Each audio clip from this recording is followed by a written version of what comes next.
Nenhuma nuvem é segura. Não. Hoje você tem que saber, você deve saber onde os seus dados estão armazenados. São os microserviços. Uma outra tecnologia de virtualização chamada Docker. Essas redes sociais existem por conta de cloud computing, cara. Senão seria impossível esses caras existirem. Você já ouviu falar de computação em nuvem? Sabe como que funciona? Olha, eu vou te dizer o seguinte. Se hoje você processa o que processa no seu smartphone, é graças ao cloud computing. É isso mesmo, a computação em nuvem.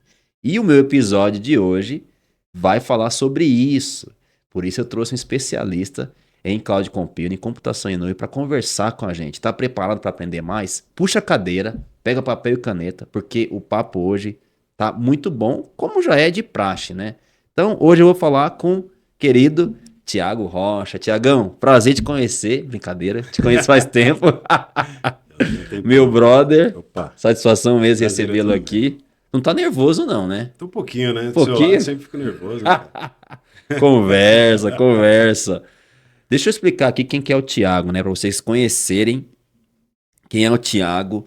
Tiago é um profissional com mais de 16 anos de experiência em infraestrutura de TI, com forte atuação em cloud computing. Atualmente é consultor de produtos da cloud pública da Telefônica Tech, responsável pela gestão e evolução do portfólio AWS, abrangendo também IaaS, PaaS, SaaS e soluções de DNA para clientes corporativos. O Thiago ele atuou por 6 anos como consultor de sistemas na Telefônica Brasil, a Vivo, liderando projetos de migração, implantação em nuvem e infraestrutura híbrida para empresas como Air Liquide, Suzep, Avas e Alphaville Urbanismo. Participou também do projeto Pandora como gerente de projetos no time não funcional.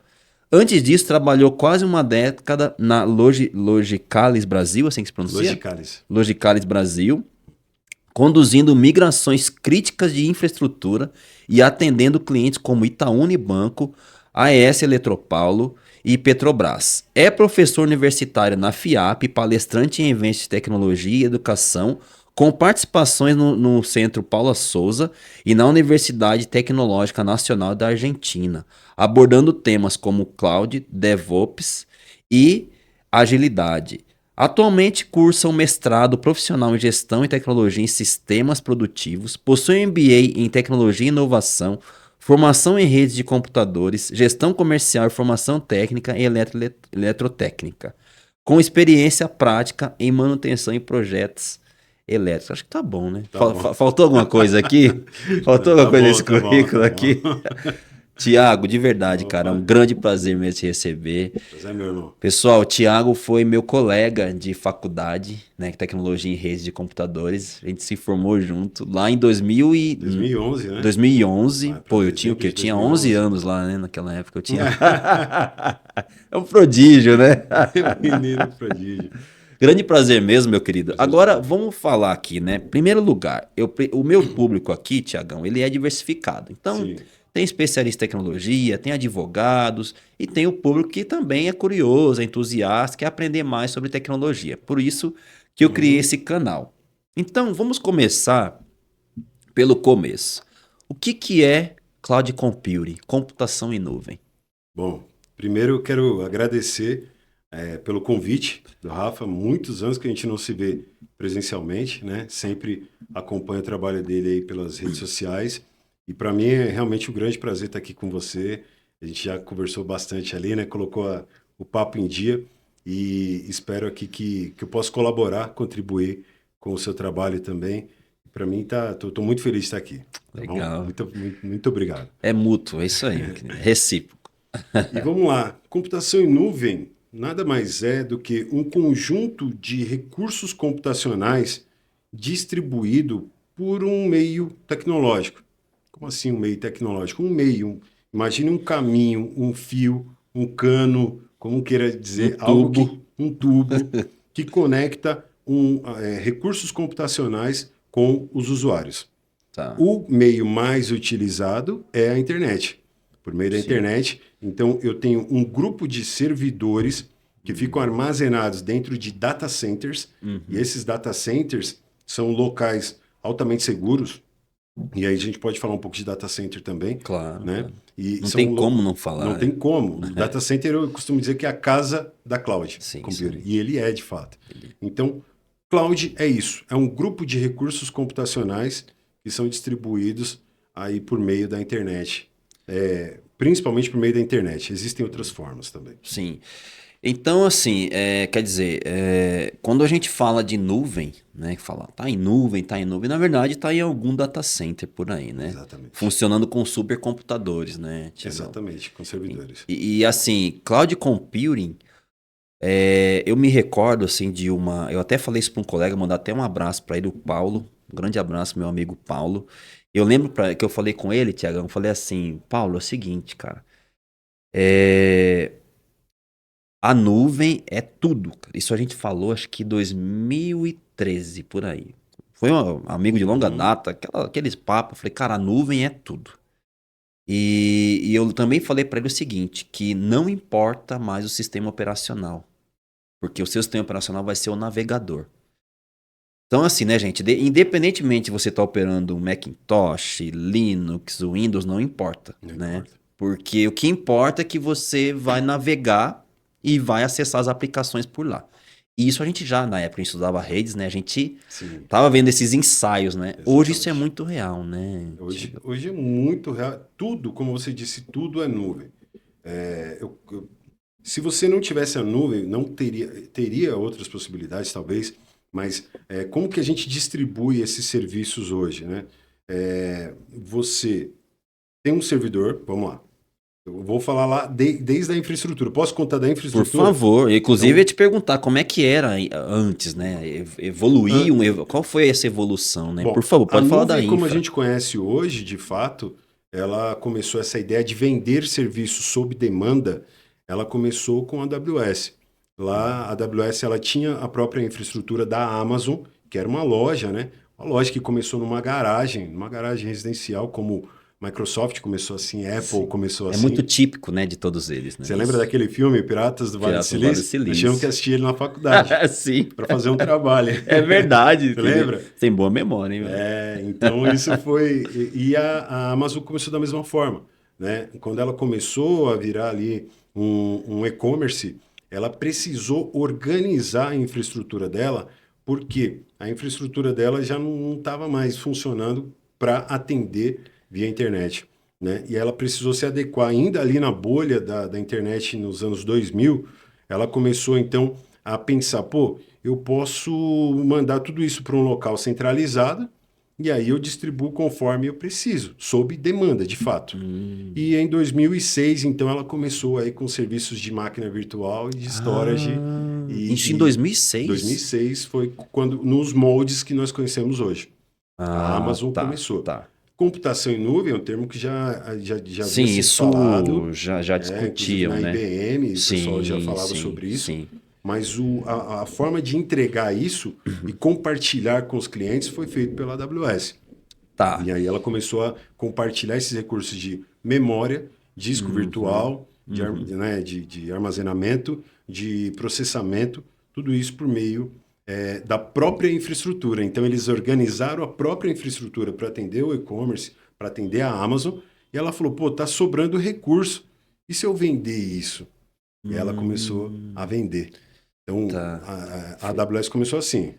Aí, então, assim, então não é correto a gente afirmar que o conceito de computação em nuvem surgiu com a Amazon mesmo. Isso Não, veio não. muito antes, né? Isso. Inclusive, antes, eu me lembro bem, os mais antigos aí vão lembrar dos thin clients, né, cara? Sim, clients. Né, os thin clients, todo mundo já falava, pô, computação em nuvem, né? A gente já falava de computação em nuvem VDI, mesmo, né? VDI, Virtual VDI, Desktop exato. Infrastructure.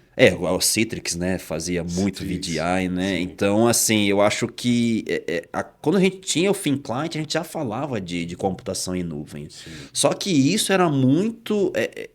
eu mesmo cansei de administrar redes que nós tínhamos o servidor dentro de casa, né? Nós Era tínhamos os on-premise. computadores On-premise. on-premise. Então, Em assim, era, casa. era muito mais ali o servidor no local, né? O domínio, os computadores. Com a revolução, né? A computação em nuvem, ela acelerou isso daí e facilitou a vida Sim, porque ela democratizou o acesso a recursos computacionais. Boa. Antes de ter a computação em nuvem, por exemplo, tô falando da Amazon. A Amazon teve recursos para ela criar aquela infraestrutura on-premise. O que é uma infraestrutura on-premise? É quando você tem os seus servidores dentro do seu próprio local de trabalho, do seu escritório. Então você geralmente tem uma sala ali chamada de sala de dados, ou CPD, né, Centro de Processamento de Dados. E dentro desse CPD você tem rack, switch, roteador, firewall, toda a conexão elétrica, os ATS, storage e tudo mais, mas dentro do seu próprio local, né? Uhum. E isso é chamado de on-premise. Quando você distribui isso, você consegue compartilhar esses recursos com outras empresas menores que não tinham esse mesmo recurso, você democratiza os serviços de computação. E aí empresas pequenas conseguem já nascer, né, os cloud natives já conseguem hoje nascer na nuvem com a mesma infraestrutura, com o mesmo servidor que uma empresa grande, como a Amazon. Tem Não, alguns exemplos de empresas. não, a utilização democratizada, a palavra democratizar que você trouxe é fantástica, porque é realmente isso. Eu vou dar um exemplo aqui, tá? Para quem, né, vai nos assistir, tá nos assistindo aí, pode pensar, pô, o que que esses caras estão falando? Eu vou simplificar um pouco aqui, para você entender, ó. Para vocês terem uma ideia, imagina seus e-mails. Vou falar do Microsoft Exchange, Ok. né? Eu cansei de implementar a Microsoft Exchange nas empresas. O Microsoft Exchange é um serviço de e-mail da Microsoft, hoje conhecido como Exchange 365, hoje Microsoft MS 365, 365. MS 365, né? E você tinha que ter um baita de um servidor dentro de casa, tinha que gastar muita grana no break, falar de DNS reverso, enfim. Link de internet. Link de internet, Extremamente robusto. dedicado, robusto, enfim. Tinha uma série de coisas, né? E aí, para ter isso, não era qualquer empresa que poderia ter um exchange da vida, né? Não. Você não poderia ter. Com a computação em nuvem, a Microsoft não tem mais essa possibilidade de você fazer isso on-premise, como você colocou dentro de casa, um servidor local. E agora você usa o Exchange MS MS 365, né? 365, né? Você compra em modelo de SaaS. Modelo de SaaS. SaaS significa Software Eu as a já ia Service. falar para você esclarecer essas siglas também. SaaS, IaaS, né? SaaS Tudo isso. é tudo. Pensa assim, ó. Existem pelo menos 3 modelos de cloud. Peraí, antes de avançar. Peraí. Só para eu concluir aqui, gente. Tá. Então, como é que funciona? Hoje, se você tem 5 usuários, você consegue usar um Microsoft. Eu vou chamar de Microsoft Exchange como era na época. Você consegue usar. Então, essa palavra que o Tiagão usou, democratizou, realmente democratizou. Porque você não Exatamente. podia ter. Né? Agora, vamos lá. Vamos falar então, antes de você partir para o SaaS, IaaS. Quais são os tipos de nuvem que existem hoje, Tiagão? Você consegue elencar para a gente aí? Vamos lá. Tipos de nuvem a gente fala basicamente cloud privada, que é essa cloud onde todos os recursos físicos, o hardware, servidores e toda a infraestrutura é sua, é privada. Uhum. É uma empresa privada. Então, é uma cloud privada. Eu tenho a cloud pública, que é quando eu compro esses serviços de hyperscales como Microsoft, AWS, Google, Oracle, IBM e outras mais. Hoje até a Magazine Luiza tem cloud, a Magalu. Ah, tem a própria Magalu cloud? Cloud. Então Caraca, tem eu não sabia tem uma disso aí. infinidade. A Huawei, Huawei, tudo bem, Huawei, Então sim. tem várias empresas. Essa é a cloud pública. Por que pública? Ela literalmente democratizou e ela é acessada por um meio público, que é a internet. Então, por meio de uma conectividade pública, eu consigo chegar aos meus recursos computacionais. E tem a cloud híbrida. A híbrida, você ainda tem recursos on-premise, então você ainda tem servidores dentro de casa, esses servidores são interconectados com recursos da nuvem e eles ficam sincronizando dados o tempo todo de acordo com aquilo que você necessita na sua arquitetura, Sim. e por isso é híbrida. São 3 Uhum, tipos de cloud: entendi. privada, pública e híbrida. Tá, então vamos lá. Eu posso, é correto eu afirmar, por exemplo, que um Google Drive, um Dropbox, um OneDrive da vida são nuvens públicas. São serviços de nuvens públicas. E aí, o nome, né? O nome é um nome comercial. Sim. Então, o Google Drive é da Google, como já diz. OneDrive. Você lembra, na época da faculdade, a gente usava muito Dropbox. Dropbox, muito. Dropbox e o ForShared, lembra? ForShared. Que compartilhava música e mais... Não é da minha época, não sei o que você está eu falando, também viu? não lembro muito bem, mas... Eu li num livro aí. A Duda, que é mais velha aqui, que tá operando a nave, um abração pra Duda. Ela provavelmente operou isso daí, né? Provavelmente. E a gente compartilhava os trabalhos, não tinha Verdade, era uma forma de Dropbox. centralizar. Não, Né? não. O que tinha para centralizar gratuito era o Dropbox, ele Era com o 5 Dropbox. gigas. Verdade. Bom, 5 GB naquela 5 época. gigas naquela época. Era Gente, a gente tá falando de muito 2009, 2010, vai. 10, exato. Então, esses serviços, todos eles são serviços de armazenamento. Tá. Então, você compra espaços. Eu costumo dizer que o storage, você, na verdade... Storage é armazenamento, né? Em português. Sim. Então, você compra é como se você comprasse uma caixa virtual, por isso Dropbox, uma caixa virtual, para você armazenar os seus pertences virtuais, os seus arquivos virtuais. Sim, sim. E aí seus pertences pode ser foto, documento, música, vídeo, o que você quiser.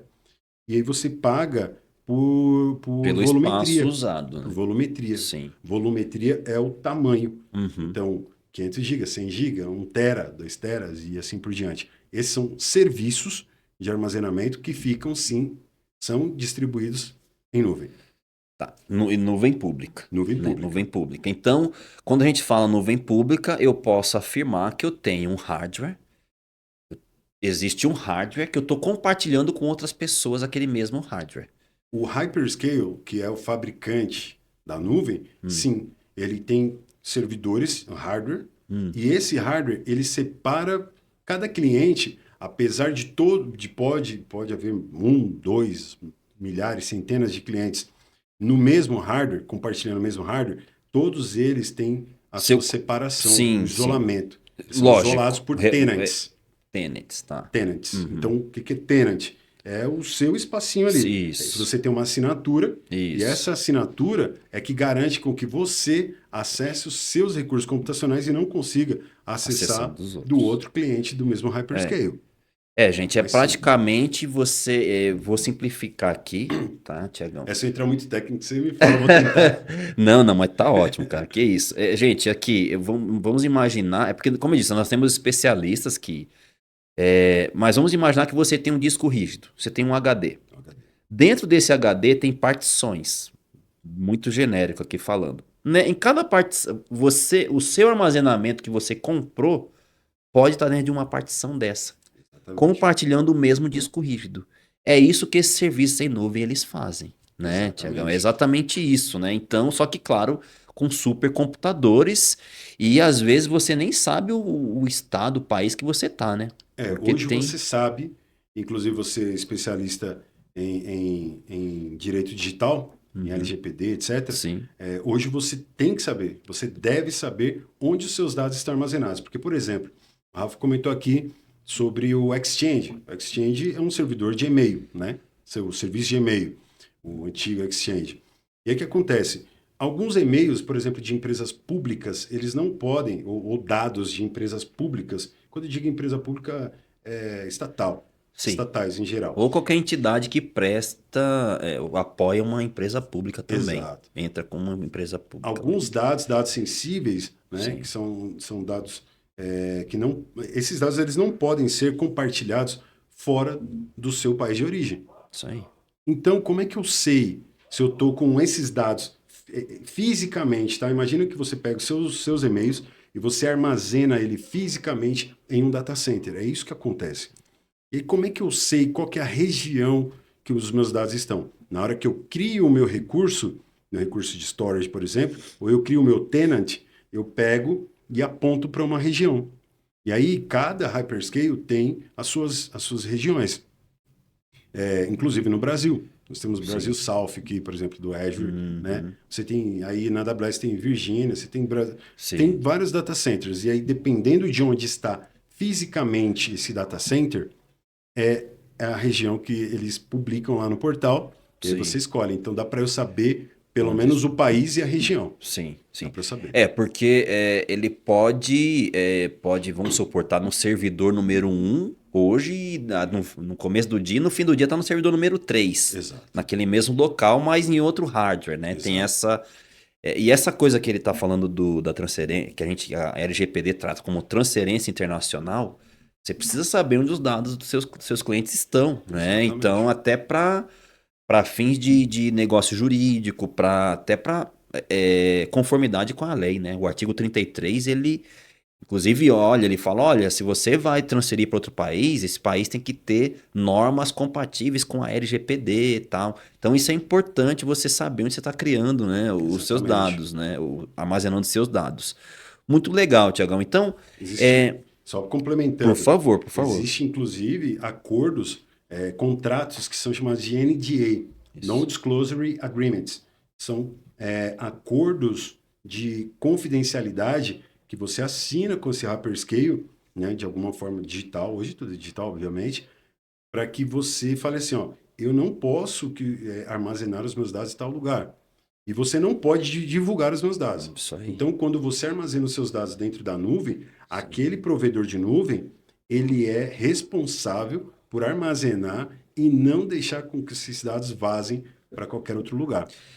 Isso que você está falando é bem interessante, que, gente, aí a gente entra também no DPA, que são o acordo de processamento de dados, Sim. né? O cara tem que ter um acordo de processamento de dados. Então, a empresa, sei lá, uma empresa grande, fechou com um parceiro, ele faz um acordo de processamento de dados e ele impõe essas regras aí que entra também o NDA, Exato. né? Então, é muito importante isso.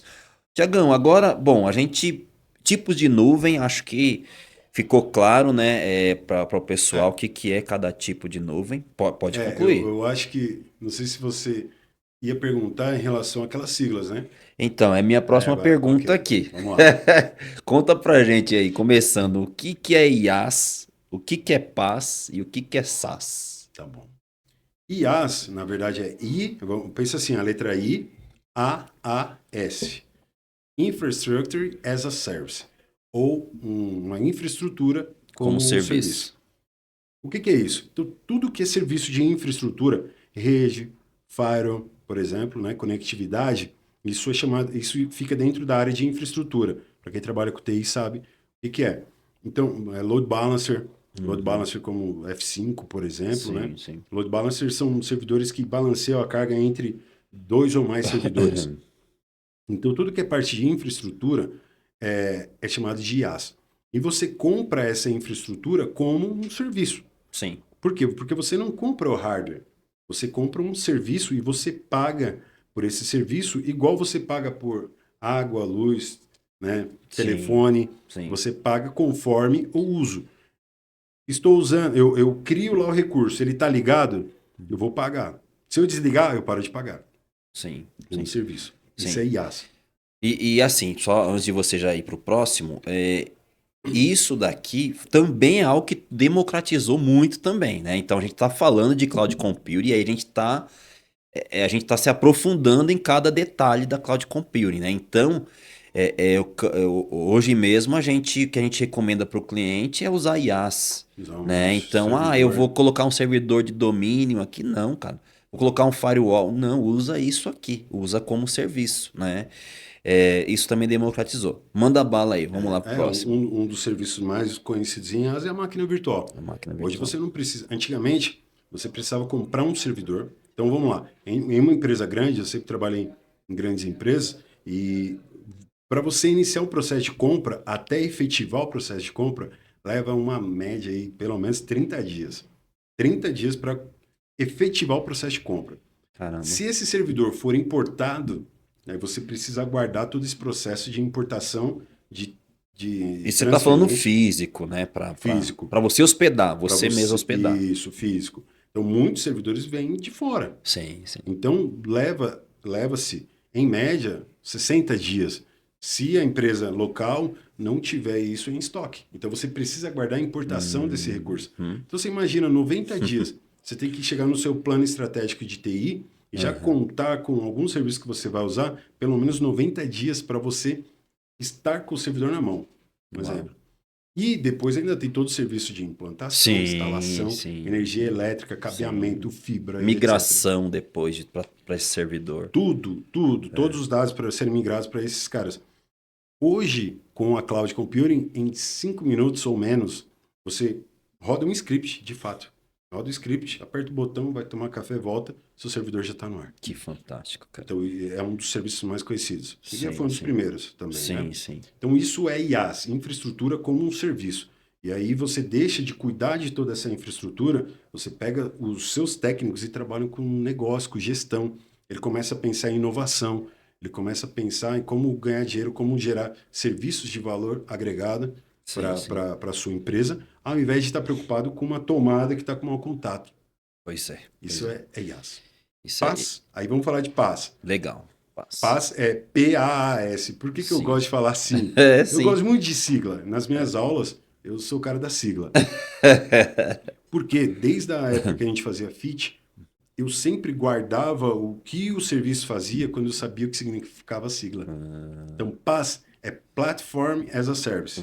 Ou uma plataforma como um serviço. Como assim uma plataforma? Então, eu vou falar de um banco de dados, um dos serviços mais conhecidos como plataforma. O banco de dados, o que o Hyperscale te oferece?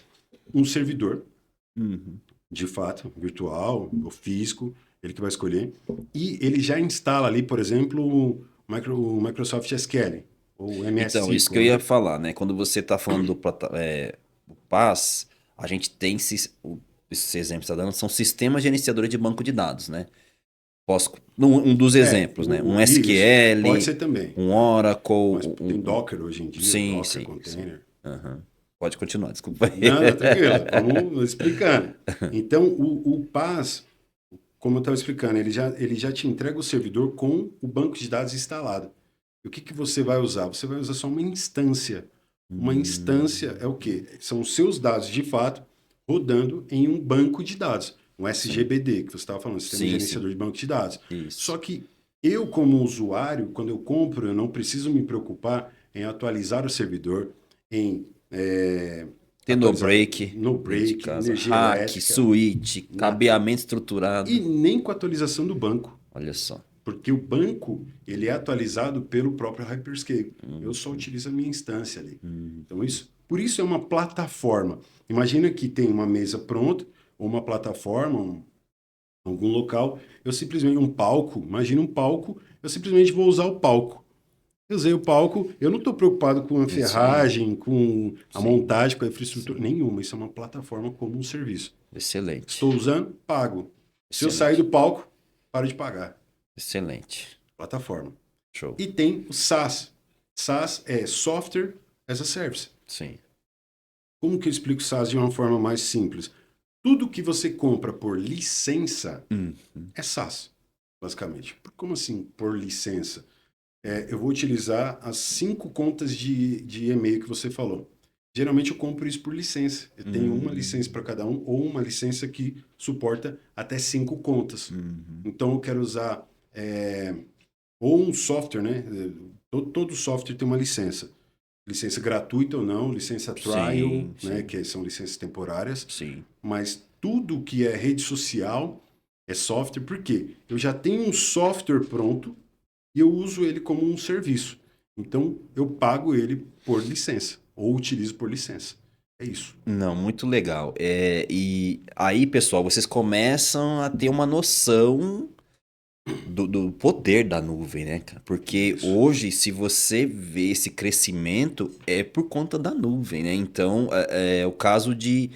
Vou dar um exemplo de SaaS aqui, um ERP.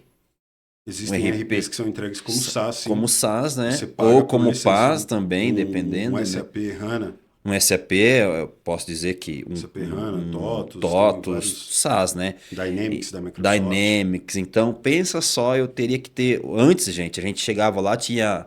Dentro do CPD, você tinha um servidor de arquivos, um servidor de banco de dados, um servidor de aplicação, um servidor de domínio. Você tinha vários servidores ali para gerenciar tudo isso. E ainda assim não se compara ao poder computacional que existem hoje nesses servidores dessas gigantes, né? Exatamente. Tiagão. Então, isso tudo também, como você bem disse, democratizou, né, esse acesso, essa velocidade, né? Sim. Porque por isso que hoje as coisas estão mais rápidas, graças à cloud computing, né? E a Exatamente. internet é É o essencial, né, A cara? internet é o principal meio. É o principal meio. Todos esses serviços que você falou ainda existem.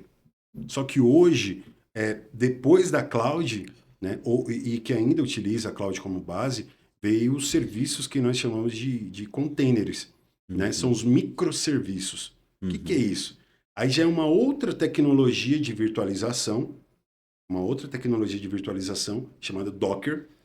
Essa tecnologia, ela roda também em cima de servidores. Sim. Mas ela não tem um que a gente chama, vamos lá, para rodar a cloud, nós temos uma camada chamada hypervisor. Sim. Esse hypervisor é um software de orquestração de máquinas visitantes, guests. Sim. Em Docker, eu não tenho essa camada de hypervisor. Eu tenho uma engine, uma engenharia, e eu entrego os meus serviços, microserviços, por containers. Literalmente um container empacotado com cada um desses servicinhos. Então, eu vou ter um serviço web. Eu tenho meu site, eu preciso rodar ali um Tomcat, um Apache, por exemplo. Ou um Nginx. São serviços web. Sim. Eu rodo cada um desses em um container. Se um container parar, os outros dois continuam trabalhando normal. Deixa eu explicar isso daqui, gente, ó. Isso daqui que o Tiagão tá falando é praticamente o milagre da virtualização, né? Eu brinco que é o milagre da virtualização. Então, o que é a virtualização? O que é hypervisor? O hypervisor é o software que vai ser instalado diretamente no hardware, né? Então, Hyper-V, VMware, esses caras são exemplos de hypervisor. Dentro deles, você vai instalar máquinas virtuais. E aí você vai ter um exemplo, você pode ter um Windows Server da vida lá dentro, você pode ter um Linux rodando dentro do mesmo hardware.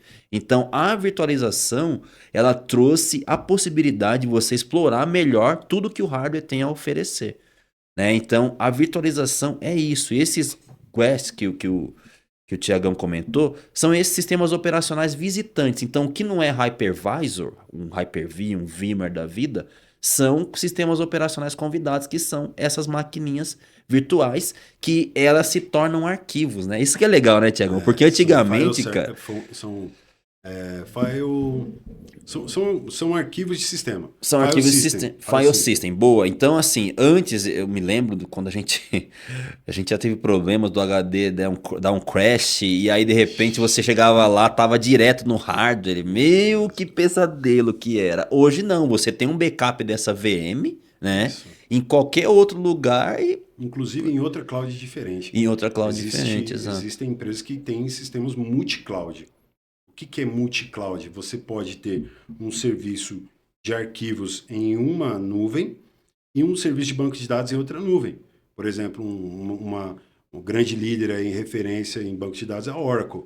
E a Oracle tem a Oracle Cloud Infrastructure, que é a cloud dela. Tá. Então você pode ter o seu banco de dados dentro da cloud, da Oracle. E está rodando um serviço de blob storage. O que é blob storage? Um serviço de armazenamento de arquivos que ficam como histórico. Geralmente, quer dizer, você pode acessar, mas ele não é um arquivo que você acessa toda hora. Não é produção, ele seria mais um backup. Ele é mais para backup. Por exemplo, você também sabe, algumas empresas têm a obrigação de armazenar os dados de acesso dos seus usuários por até 5 anos. No mínimo 5 anos. E onde que eu vou armazenar? Eu vou utilizar um storage, vou pagar caro por isso. Storage é um dos serviços mais caros que tem na nuvem. Então, muito caro. Extremamente. Então eu vou pagar por uma camada hot, uma camada quente que a gente chama para ficar gravando dados o tempo todo? Não. Eu vou pagar uma camada fria e eu tenho ali um blob storage. E aí eu armazeno esses dados em uma outra nuvem mais barata. Sim. Gente, olha só, eu vou conectar isso que você acabou de dizer e vou começar a dar uma dimensão aqui pra galera. Gente, ó, o Marco Civil da Internet, ele obriga o provedor de conexão ou provedor de aplicação a guardar logs de eventos. Precisa ter log de todos os acessos, tá? Por esse período aí, de até 5 anos, salvo engano, tá? Mas o Marco Civil da Internet, ele já obriga. Olha só o que está por trás de tudo isso. Pensa uma rede social que o Marco Civil da Internet considera como provedor de aplicação armazenar todos esses logs. Você imagina a infraestrutura que não tá por trás disso. Por isso que a cloud computing, essas redes sociais existem por conta de cloud computing, cara. Senão seria impossível esses caras existirem. Então, daí a gente já começa a ver o quão complexo é, né, Tiagão? Então, Exatamente. é realmente algo muito complexo, toda a questão da computação em nuvem, né? Tudo isso roda em nuvem. Tudo roda em nuvem. Inclusive, agora é o hype do momento, né? Não sei se você vai chegar nesse ponto. A IA. Eu vou chegar. Isso. Mas pode falar Tudo dela. isso, não, é só dando um spoiler. Sim, A IA utiliza. O que é IA? É processamento de dados. total. Muito. A origem dela são dados. É, Esses dados ficam num conceito chamado Big Data, é né? isso. Eu já ia também perguntar isso daí pra você, já ia. E onde ficam armazenados esses dados da Big Data? Em nuvem. Sim. Tudo é nuvem. E assim, a inteligência artificial, a gente pode ver que ela é o resultado de toda essa evolução, né? Big Data, Machine learning. Machine Learning. Eu queria que você falasse um pouquinho mais de Machine Learning. Porque a gente vai falar de IA, a gente tá falando de IA, Big Data, Data Center, computação em nuvem, e o resultado disso é IA, vai. Isso. Né? Que há, inclusive, a possibilidade de você hoje pedir o que você pede pro chat GPT, ele te entregar em pouco tempo, é por conta de um processamento em nuvem, né? De um processamento em nuvem. Tiagão, dizendo tudo isso, falando da inteligência artificial, que é o hype do momento. Você vê, o ar-condicionado que a Duda colocou aqui tá me castigando, cara. Eu brinquei com ela no começo do episódio, ela falou, ah, é? Colocou em 13 graus. Ela acha que aqui é um data center, É, os ela servidores tem aqui. servidor embaixo dessa mesa aqui. Olha só, o que aí, porque para IA entregar o que ela entrega hoje, com essa velocidade e que ela começa a personalizar para você, a gente pode dizer que tem machine learning aí, né? Machine learning é um outro conceito. Isso. Explica pra gente o que é machine Vamos learning, lá. Thiago. Primeiro, para explicar a IA, como ela é, como as pessoas a conhecem, né? E a IA, mais ou menos de onde ela veio. Não vou explicar toda a história, até Sim, porque, de sim. fato, eu não sou especialista de inteligência artificial. Sou um usuário entusiasta. Mas Somos. a inteligência artificial, o conceito de fato, ele é falado desde 1952, salvo Sim, engano. é por aí Né? mesmo. Isso E aí. eles começaram a estudar e falar sobre isso, inteligência artificial, redes neurais, né? Conexão de dados entre redes neurais, imitando, inclusive, o processamento do cérebro humano, né? Os nossos neurônios. Falando da inteligência artificial, ela começa lá os conceitos em 1950, na década de 50, 52 ali, e aí começa então a falar em interconexão neural, né, que são as redes neurais eletrônicas, vamos falar assim, Sim, sim. imitando o quê? A conectividade dos nossos neurônios, então imitando o cérebro.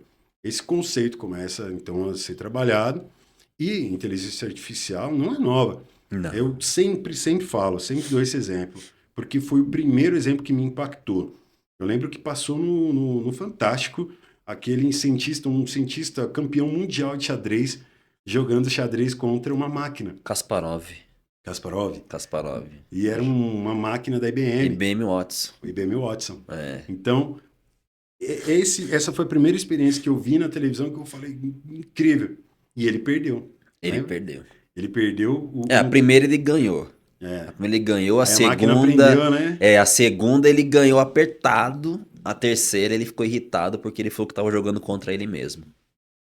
Então, para você ver, a máquina teve a capacidade de aprender. Sim. Então, inteligência artificial foi trabalhando, e aí nós temos os dados são, de fato, a base da inteligência artificial. Vem, então, as máquinas começam a aprender esses dados, machine learning, Isso. né? E, por meio desse processamento, você entrega isso para uma máquina, uma outra máquina, um outro sistema, um aplicativo, que seja, para que ele entregue, no final de tudo, um serviço. Quem democratizou, vamos dizer, ou popularizou, a palavra certa, popularizou a inteligência artificial como a conhecemos hoje, 2022, né? Novembro de 2022. Foi OpenAI. OpenAI, chat O GPT. que ela fez, cara? Ela simplesmente... A Google já utilizava inteligência artificial. Já há muito tempo. O Google Translator. Quem nunca usou o Google Translator? Sim, sim. É uma inteligência artificial. Sim. Nós já tínhamos inteligência artificial embarcada, inclusive, no Office. Quem nunca Sim. traduziu um documento no Word? Verdade. Quem nunca usou o leitor, essa funcionalidade não é tão conhecida, cara, mas ela é muito legal. É o leitor de arquivos do Office. Você já usou? Você Não me recordo. É o quê? É uma inteligência artificial embarcada no Office que você pede para ele ler o seu arquivo. Que hoje nós utilizamos como um e-book. Em e-book, né? A gente pede para a inteligência artificial ler para a gente. O Office já tem isso há muito tempo, cara. Muito tempo. Então, tudo isso é inteligência artificial. Só que ela popularizou por meio da OpenAI. E qual que foi a sacada da OpenAI? Vou pegar os dados que já estão armazenados na internet, em vários locais. Que já é muita coisa. Já tem muita coisa. E quando alguém me fizer uma pergunta, eu consolido, estruturo e entrego para ele.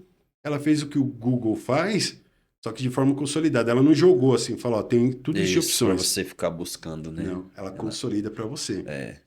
Mas existe, cara. E isso daí, e aí o que é legal, que assim, a gente olhando para IA, a gente já tinha contato com IA. Sim, muito tempo. Só que qual que era o nosso contato com o IA? Nosso contato com a IA era uma IA preditiva. Né? Então você estava no piloto automático. Sim. Com a IA preditiva. Então o GPS tem uma IA embutida. Quando você vai comprar um livro lá na Amazon, que ela fala, você também pode gostar de. Né? E aí tem os livros parecidos que remetem ao que você está lendo. Tudo isso é IA, mas é IA preditiva. Você estava ali no piloto automático, você não conduzia muito bem.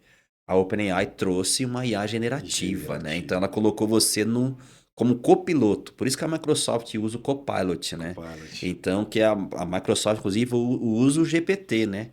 E aí usa o GPT, porque aí tem muita gente falando que está lançando, eu lancei minha inteligência artificial. Mas, na verdade, eles estão lançando interface de inteligência artificial, porque o modelo de linguagem, que é o LLM, né? Esse sim, né? Então, o GPT é um modelo de linguagem, o Gemini, que é o antigo Bird, né? Bird da Google, né? Da Google. Então, esses caras são modelos de linguagem. O resto que vem é usando esses modelos de linguagem, né? Então, isso é importante. Aí, lógico, né? Quando a gente fala de cloud computing, não tem como não falar de IA, né, Tiagão? Então, inclusive, eu baixei eu tava fazendo um laboratório esses dias, eu baixei o LM Studio, né, para rodar os modelos de linguagem na minha máquina. Cara, você fica nervoso, cara. Você pergunta lá qualquer coisa pro GPT, ele leva um século para te responder. Porque ele tá processando on-premise. On-premise, está processando no meu computador, na minha máquina, está usando no meu processador. E aí a gente vê por que a gente evoluiu tanto, né? Se você for comparar uma consulta do chat GPT no aplicativo mesmo e pro seu computador, você vai ficar estressado, cara. Você fica estressado. Né? Então, assim, a inteligência artificial, como eu disse, ela é o resultado dessa evolução toda, né? Que a gente presenciou, né, Tiagão? E, cara, assim, vários serviços utilizam a nuvem como base para rodar sua inteligência artificial nativa. Por exemplo, DeepSeek, ele roda na Huawei. Sim. Na Huawei Cloud. Sim. 100% na Huawei Cloud. Uau. Né? Então, serviços de carros autônomos. Carros autônomos, eles... Então, isso que então... Esse cara se conecta com certeza a um servidor, lógico, né? Então esse cara tem conexão com a internet o tempo todo. O tempo todo. Com a internet e com serviços de GPS que você falou, né? Sim. São com serviços que passam essas coordenadas para ele o tempo todo. Se um dos impedimentos que nós temos no Brasil, por exemplo, um dos problemas para utilizar carros autônomos é a falta de infraestrutura, falta de conectividade com esses serviços. Que a latência, o que é latência? É o tempo de resposta quando você envia um dado para um data center, para um outro local remoto, e você vai receber esse dado. Então tem um cálculo ali, essa latência tem que ser em milissegundos, tem que ser extremamente rápida. E você não pode ter corte. Imagina, o carro está vindo aqui, do nada ele perde a conectividade, perde toda a referência, né, de GPS dele, para onde que ele vai.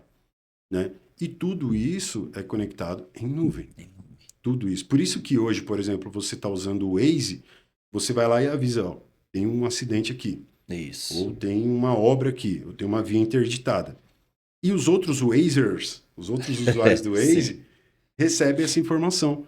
Aí no final do dia você recebeu uma mensagem do Waze. Você é incrível. Você, né? Que ele Eu nunca gamifica. recebi essa mensagem do Não? Waze. Você nunca então não alarmou nada, né? Não, Você tem que ir nunca. lá e falar para ele, ó, tem um Ah, acidente, tem um tá. buraco aqui. Não, ele fica me perguntando, né? E eu fico Isso. interagindo ali, Mas né? se você for a pessoa que informa para ele, ele Ah, gamifica. tá. Eu Não não sei sou se esse ganha alguma cara. coisa, eu nunca ganhei É. nada. Mas Mas quem informa um acidente então pra mim foi você, tá vendo aí? Os pode ser. Wazers. Os Wazers. Então você acaba ganhando um ponto ali, mas que eu queria dizer? Como que você que está dirigindo e está vindo 2 horas depois de mim, vai saber que ali tem um buraco? É porque quando eu faço isso, eu mando isso para um sistema centralizado do Waze, esse Sim, sistema está em nuvem, e sim. ele distribui para os outros usuários que passam por ali. Tiagão, agora falando de segurança, né? Muita gente já presenciei, as pessoas às vezes têm receio de colocar os seus dados em nuvem. Uhum. Então, empresas, às vezes o cara quer colocar Pô, ele tá ali com um servidor já antigo, né? O servidor tá ali, tem uns 10 anos ralando ali. E a gente fala, cara, coloca em nuvem, é muito melhor, porque você vai ter uma continuidade de serviço, né, na nuvem. E o cara fala, não, eu não confio na nuvem, a nuvem não é segura.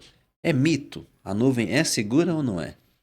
Não existe serviço 100% seguro. Não existe. Se eu falar para você é mentira, né? Mas o cara ele tem mais medo de vazar os dados do que de perder os dados, Sim, né?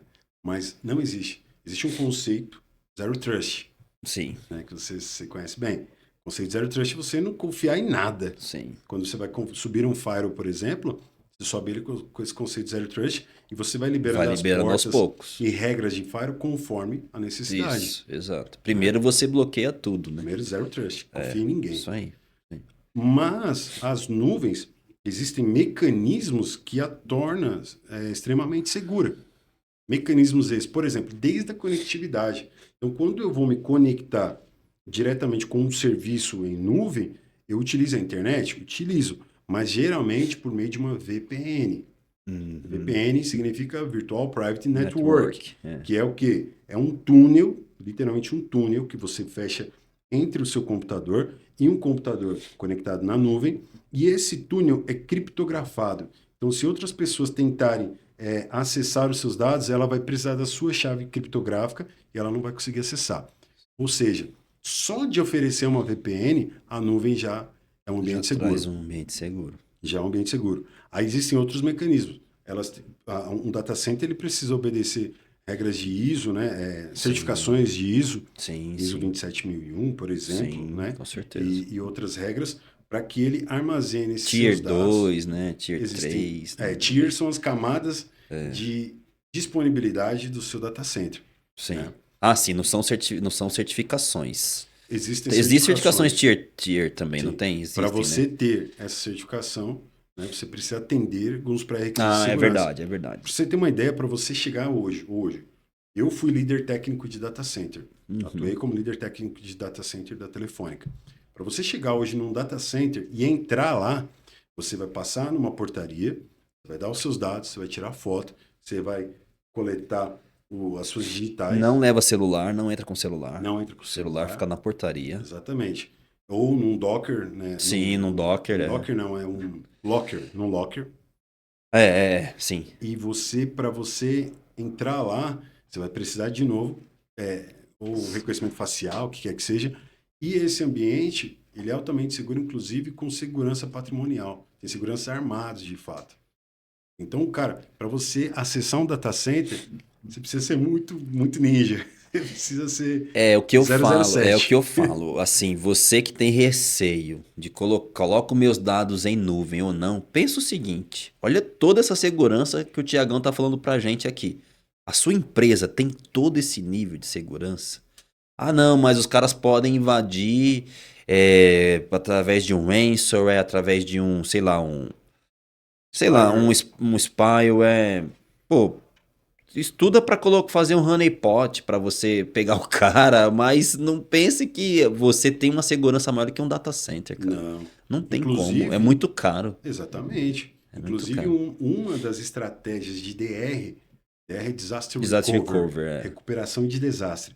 É você ter esses dados, o backup desses dados armazenados em um local externo. Perfeito. Porque se você for sequestrado aqui por um ransomware e você tem os seus dados no local externo, o que você faz? Você isola o seu software aqui, o seu hardware, Sim. isola o seu hardware aqui. O que você faz? Pega os seus dados, que ele já está numa outra camada, faz um recovery, uma restauração dos seus dados aqui. Sim. Em uma outra instância, outro hardware, outra infraestrutura. Enquanto você trata o que está acontecendo lá do outro lado e não para a operação, né? Sabe? Por isso que é importante que as empresas olhem para a ISO 27001, por exemplo, para você estudar plano de continuidade de negócio, né? Isso você acabou de falar, tem Disaster Recovery, tem, né, o DRP aí, Disaster Recovery Plan, e o PCN, né, que é o plano de continuidade de negócio. Para onde que eu vou, como é que eu começo, né? Eu tô te falando isso porque eu trabalhei na casa da nuvem, ali, no data center. Então eu não estou só falando aqui daquela interface que você acessa, daquela console, que já é segura também, você precisa pôr usuário, senha e um multifactor authentication. Isso quer dizer, isso que eu ia te perguntar também. Com relação, a gente fala de nuvem, né? O que a gente espera a nível de criptografia também, né? Você falou de VPN, que a gente sabe que é um túnel que vem criptografado, é a comunicação criptografada, mas a nível de criptografia lá dentro, nos discos, nos hardwares, você pode explanar um pouquinho pra gente como é que funciona? Dentro do data center existem, além da parte virtual, toda essa parte física que eu já te falei. Sim. Alguns clientes, eles compram inclusive espaços com o rack dele, onde ficam os equipamentos dele, fica em uma espécie de uma gaiola. Vou falar uma gaiola mesmo. Sim. Alguns até chamam de gaiola, né? E aí, para você acessar esse local, você precisa ter as suas digitais lá cadastradas. Você vai lá e fala, eu sou um usuário, eu tenho permissão para acessar esse espaço físico. Sim. Então você vai lá, coloca sua digital ou reconhecimento facial. Sim. Aí ele fala, beleza, o Thiago pode entrar lá, o Rafa pode entrar. Só que quando você entra, ainda o hack também tem uma porta com uma chave. Além Essa chave disso, fica armazenada com a equipe do data center. Vai um técnico do data center, fica acompanhando você. Ele não vai ficar olhando os seus dados, ele não vai ficar olhando o que você está fazendo. Ele vai ficar olhando para saber se você está acessando o seu hack. E o cara fica ali, ó.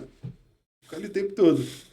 Ele fica do lado. O tempo todo. Por quê? Vai que você entra ali e nem todos os servidores ficam dentro dessa gaiola. Aí você fala, já estou aqui dentro, por uma informação privilegiada ou uma engenharia social, conseguir os dados do meu concorrente, o hack do meu concorrente, eu vou lá e vou conectar na console do servidor dele e vou pegar os dados. Vou fazer um sequestro de dados ali, local. Você não consegue, cara.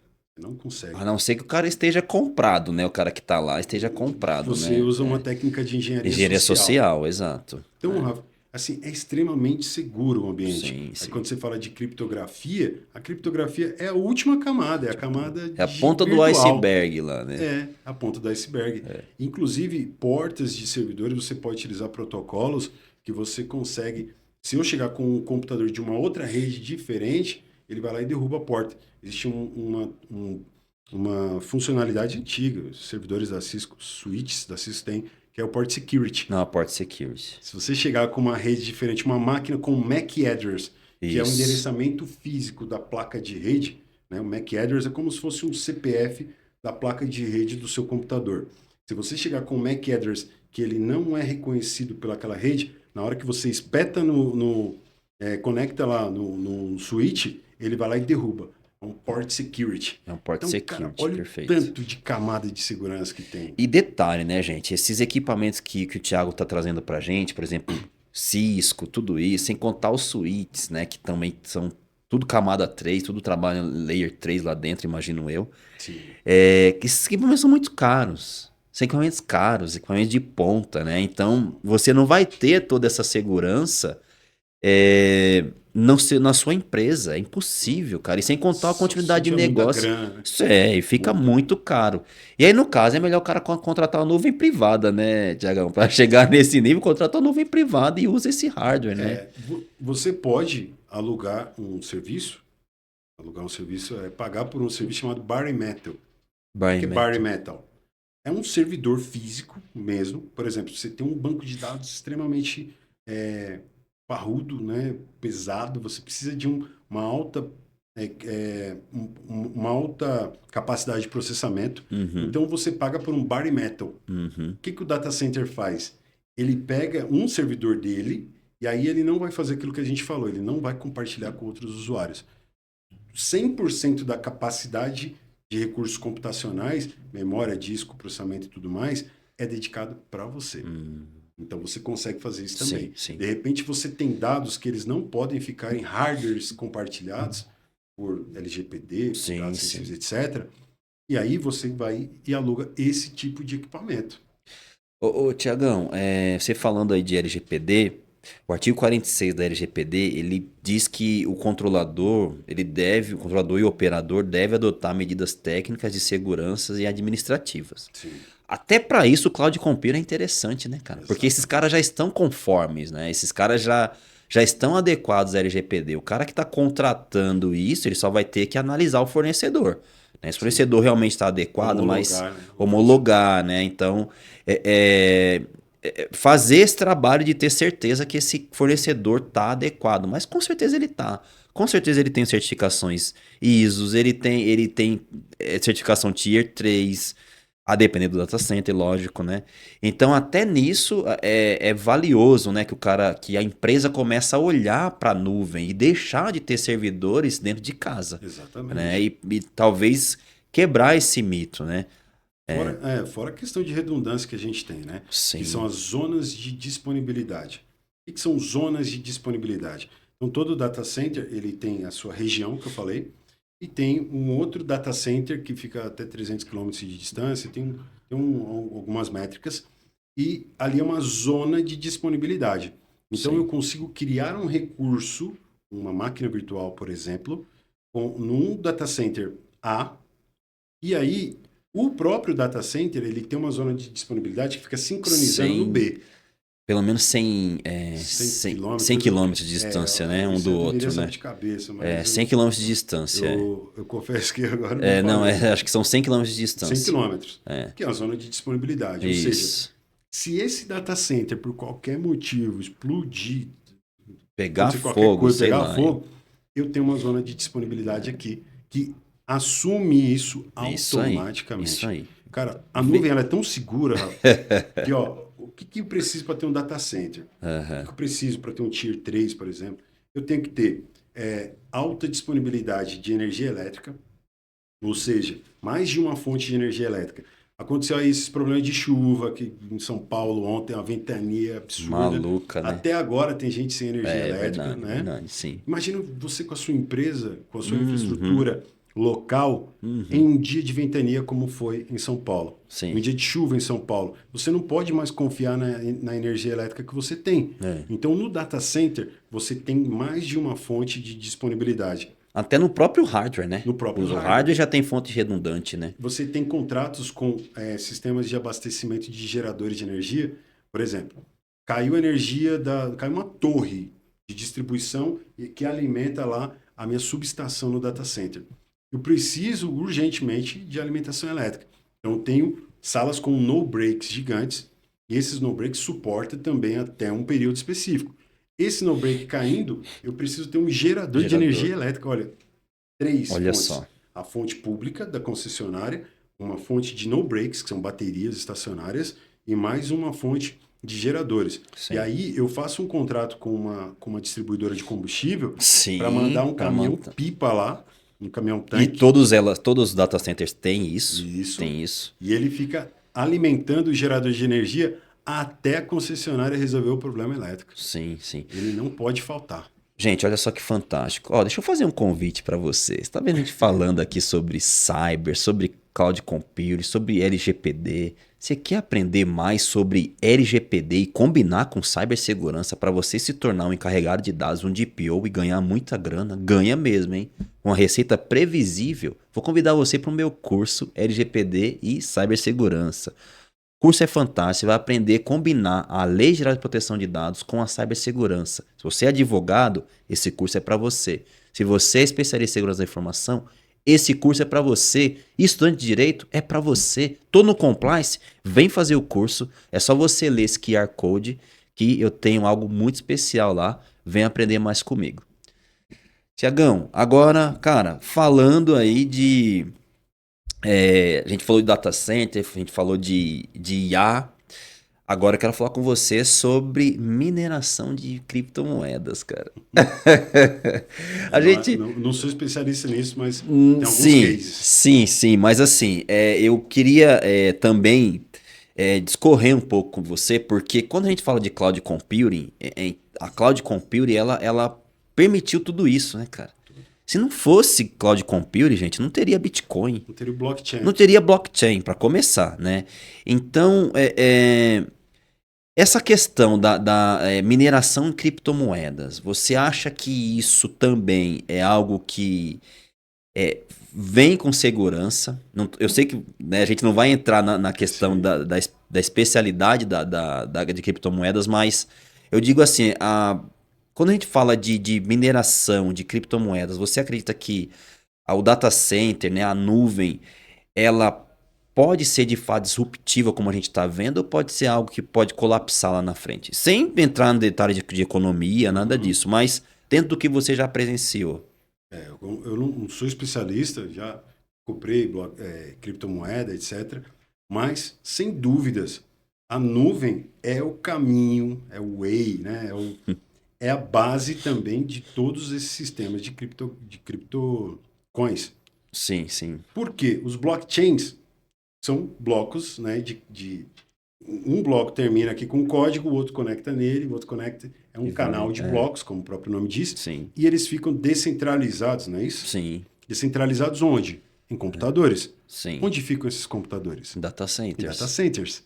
Então, é nuvem. No final das contas, por no baixo... fim do dia é nuvem. É nuvem. E onde ficam armazenados lá os seus dados, quando você compra ali, você está acompanhando os gráficos ali da moeda, né? As velas que o pessoal fala. Sim. Onde esse serviço, essa web, essa interface, esse broker, tá tentando lembrar do broker, o home broker, né? Boa, home broker. Onde ele fica armazenado? Em nuvem. Não, inclusive, a bolsa de valores, vou pegar aqui para nossa realidade, vai, nem vamos falar nem precisa ir muito para cripto. Eu vou contar um case depois de cripto. Não, legal. Mas, ó, se você opera bolsa hoje, se opera as corretoras, se você compra, vende ações, compra fundos imobiliários na palma da sua mão, é por conta disso tudo que o Thiago está falando aqui, por conta de servidores que estão lá em data centers fazendo isso. Por isso que não se tornou mais interessante aquele pregão que tinha antigamente, né? Conta esse caso aí hoje você não compra um apartamento mais com aquele monte de papel. Perfeito. Você assina tudo por meio de assinatura digital, né? No DocSign, por exemplo, ou qualquer outra plataforma de assinatura digital. O próprio gov.br, que é aquela assinatura digital, é 100% armazenado em nuvem. Totalmente. E aquele código que é gerado com a sua assinatura é armazenado em um servidor para que depois alguém possa validar aquela assinatura. É isso aí. Esse armazenamento, esse storage está em nuvem. Sim, Tudo isso, cara, não tem como.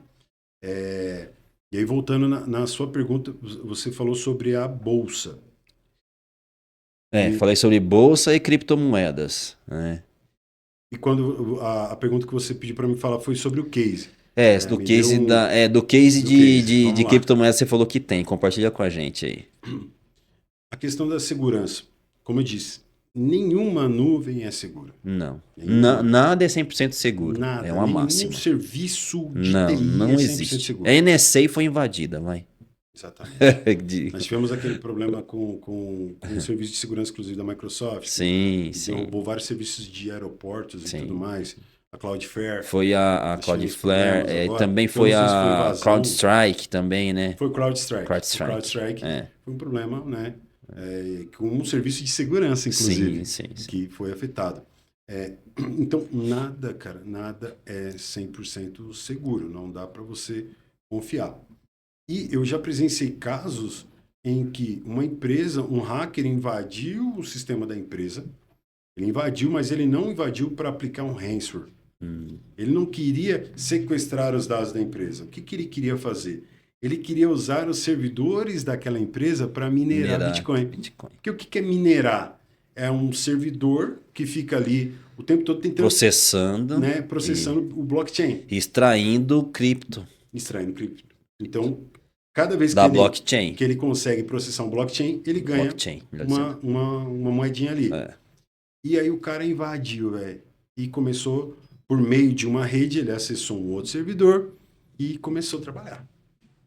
Ficou um mês ali. Você paga a cloud igual, eu falei, igual o serviço de luz, telefone, então vem uma invoice, uma nota, igual cartão de crédito. Inclusive você paga por meio de cartão de crédito também, e aí você pega uma invoice, né? E todo mês você vai ver lá o seu extrato. Quais foram os serviços que eu usei, quanto tempo eu usei e quanto que eu vou pagar, né? É igualzinho o cartão de crédito. Você pode pagar por um meio digital, né? Transferência bancária, tem várias formas de pagar. Sim, sim. Mas a mais simples para nós, CPF, é pagar por meio de cartão de crédito. Então esse cara, o que ele fez, cara? Ele usou a máquina e ficou lá, minerando Bitcoin. Quando a empresa pegou no final do mês, a conta que vinha lá $5 mil. Isso foi dentro de um data center? Um servidor de uma cloud pública. Uma cloud pública. Ele pegou, cara, vinha $5 mil, veio $500 mil. Nossa, velho. Entendeu? Eu tô jogando valores aleatórios. Sim, claro, para mas ficar... é nessa escala. Nossa. Tipo, 100 e a vezes surpresa, mais. né, cara? Imagina, você é o dono da sua empresa, você costuma pagar lá R$300 de energia elétrica, vem 3 mil. 3 mil. É um Você baita. fala, o que aconteceu? Teve um curto-circuito? Tem algum equipamento com vazamento de energia elétrica, né? Sim. Tem alguma fuga de energia, né? Fuga de corrente elétrica. O que aconteceu? E, nesse caso, foi uma fuga de dados. Nossa, uma fuga de dados, um processamento. O cara pegava aqueles dados, minerava naquela máquina, mandava esses Bitcoin para outro lugar e ninguém viu, cara.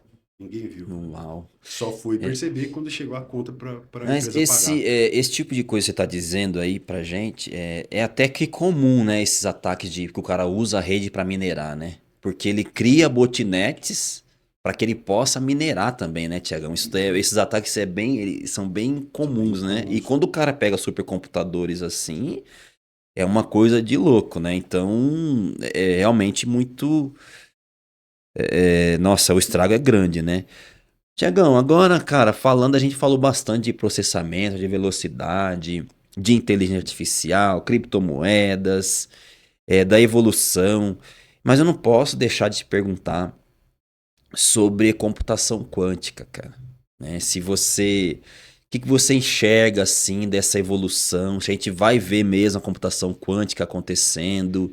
Se tem data center já se estruturando para isso? Se tem gente... A gente sabe, a gente está vendo aí alguns entusiastas, né? Falando bastante do tema e até com projetos promissores, né? O que você vê, assim? Você tem alguma opinião sobre esse tema? Cara, a computação quântica é o próximo passo do processamento computacional, né? E eu acho muito legal, assim, hoje eu faço mestrado, né, em sistemas produtivos pelo Centro Paula Souza, mandar um abraço para os meus professores, para os colegas lá, e... Isso daí é para ganhar nota boa, viu? Claro, precisando de crédito no mestrado. E por que eu estou falando desse mundo acadêmico? Porque a computação quântica, assim como diversos outras tecnologias, nasce dentro da pesquisa, nasce dentro de centros acadêmicos. Sim. E as empresas têm também hoje áreas de pesquisa e desenvolvimento, P&D. Com certeza. E eu vejo a IBM mais uma vez na frente. Pioneira, né? Pioneira IBM já. em servidores, sempre foi. Líder, né? Lá no quadrante mágico do Gartner. E a IBM mais uma vez à frente disso, cara. E não é que nós vamos ver, nós já estamos vendo. Nós estamos vendo. A diferença é que, assim, eu não sei te explicar qual vai ser o tempo para esse escalonamento de processamento. Eu ainda não tenho esse dado agora para te passar. Mas nós já estamos vendo hoje testes E isso vai impactar, inclusive, a infraestrutura que a gente estava falando. Sim, Porque não sim. adianta eu ter um supercomputador que vai processar algo que antes, a gente está falando de criptomoeda, que Uhum. ele processava ali, sei lá, em 4 minutos, processar em 4 milissegundos, ou, né, eu tenho uma escala pequena, né? Estou falando de, pô, vamos lá, 20 horas para 4 milissegundos, que é o que a Nossa. computação quântica vai fazer, por exemplo, É. nesse nível de escala, ou maior. Se eu não tenho um link, uma conectividade Que vá suportar que vai isso, né? suportar essa velocidade, eu vou mandar um pacote, ele vai ficar ali, vai processar, mas até ele Até voltar ele para mim, chegar, não vai ter a ide. velocidade suficiente. Então não O adianta. meio, o meio vai ter que também evoluir ainda O mais, né? meio e toda essa infraestrutura. Mas sim, a computação quântica, também não sou especialista disso, mas nós já estamos vendo e ela vai ser sim um game change aí Uhum. É, imagino, dentro imagino. do mundo de cloud Até computing. tem essa discussão da criptografia com a computação quântica, né? Porque estão dizendo que a computação quântica vai quebrar qualquer criptografia, porque consegue resolver problemas matemáticos com uma velocidade impressionante, enfim. Exato. Tem toda essa discussão, né? Claro que vão surgir outras oportunidades para a gente criar outro Claro, tipo de sim, criptografia, sim, com certeza. né? E é ficar mais robusta Outra ainda, né? camada. Isso Sim, vai sim. aumentar a nossa capacidade de defesa. Sim, sim. Tiagão, a gente já tá aqui, tá se encaminhando já pro final, né? Uma pena, esse assunto aqui a gente pode ir até altas horas, né? Mas assim, cara, eu queria extrair de você também o seguinte: profissões e o mercado de trabalho, né? Como é que tá? Como é que o cara pode se especializar, pode se tornar um especialista em cloud, né?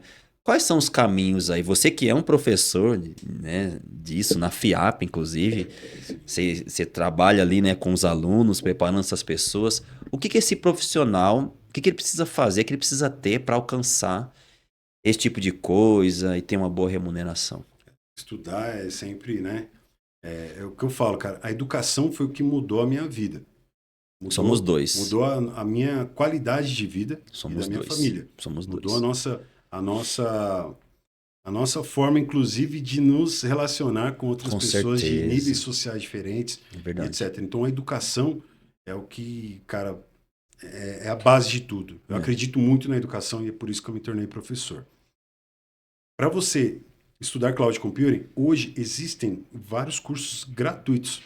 As grandes empresas, como por exemplo Microsoft, AWS, Oracle, elas fornecem para você um crédito. Então você cria uma conta, Hum, coloca o seu cartão de crédito lá. Por uhum. quê? Eu vou te explicar por quê.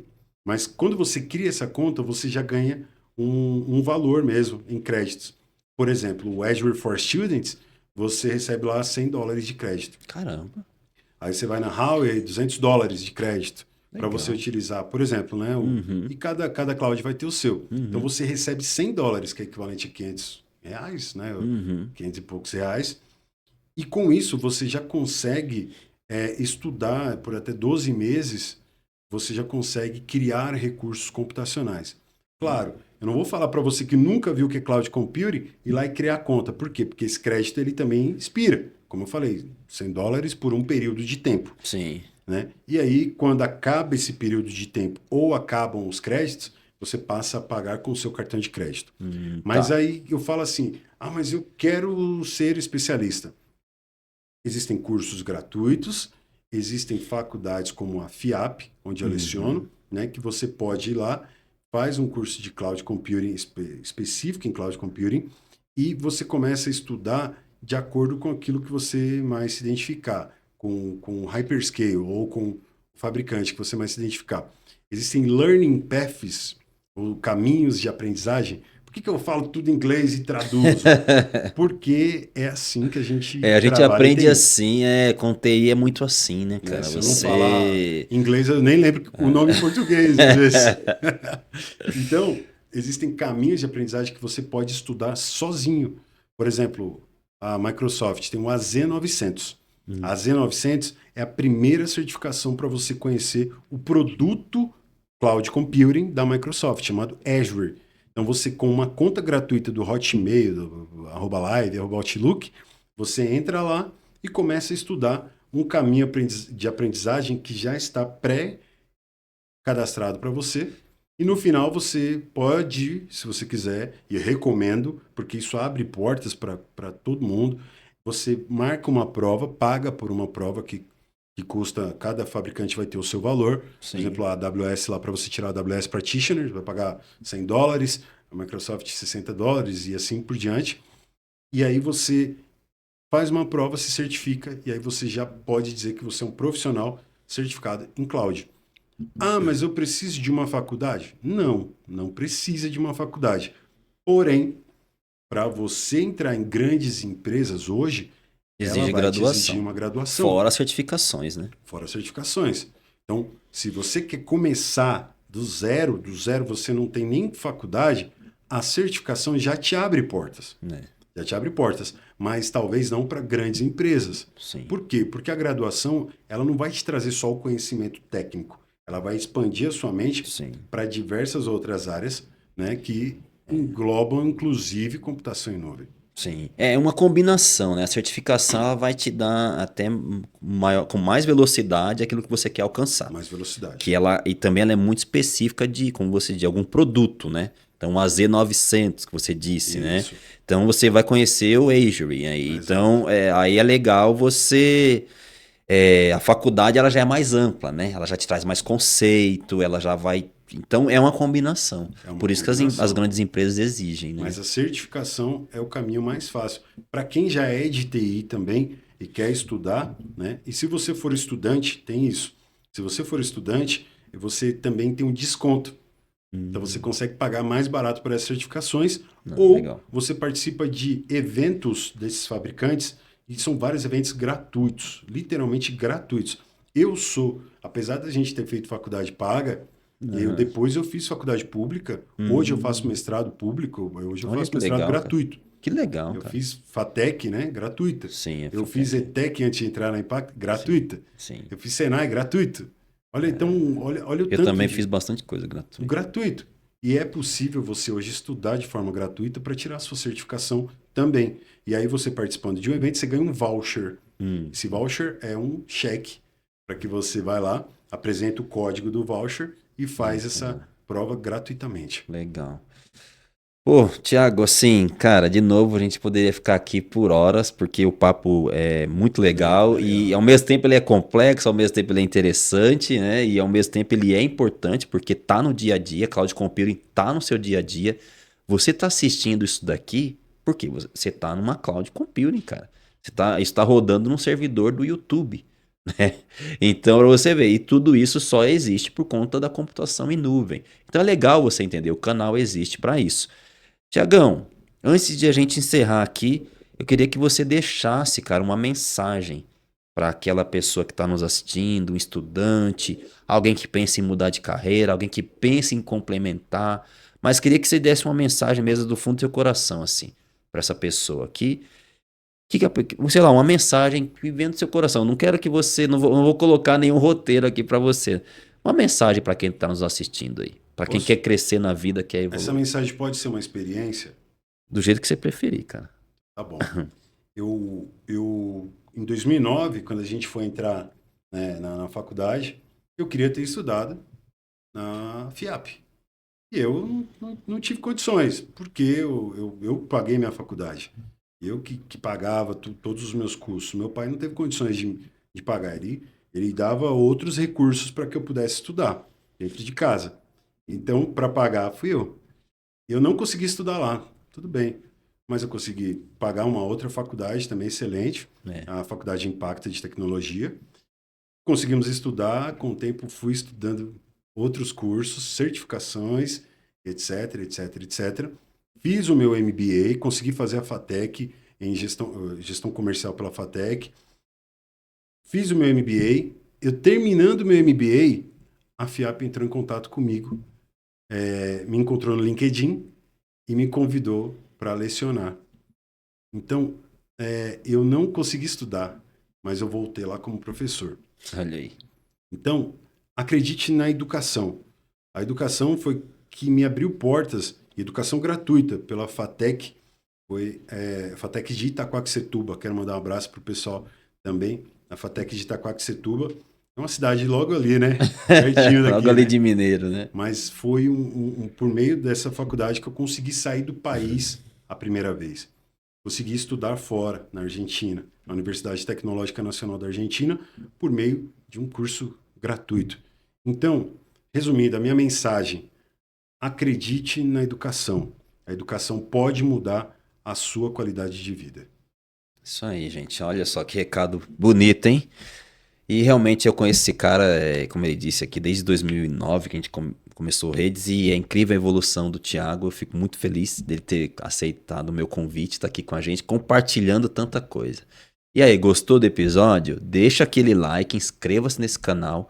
E esse é o canal para você aprender a se proteger, para você estudar mais e, lógico, essa variedade de pessoas tão inteligentes que eu trago aqui para trocar essa ideia comigo. Então, Tiagão, mais uma vez, muito obrigado. Muito obrigado, E Rafa. você, eu vejo na próxima. Um grande abraço, até lá. Fui. Pode Tchau. acessar. Valeu. Obrigado. Obrigado, irmão. Tchau.